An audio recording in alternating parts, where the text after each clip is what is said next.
కలిపేస్తున్నాను నేను. దగ్గరికి అయిపోయింది.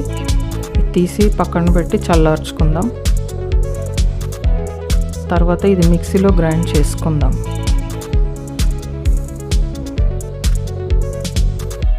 మామిడి పండు ముక్కలు కోసుకున్నాను, మెత్తగా గ్రైండ్ చేసుకుంటాను.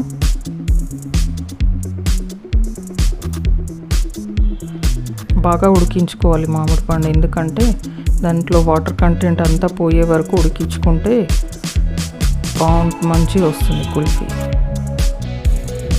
ఇందులో క్రీమ్ వేస్తున్నాను. క్రీమ్ అంటే మనం ఇంట్లో తీసిందే, పాల మీద మీగడ.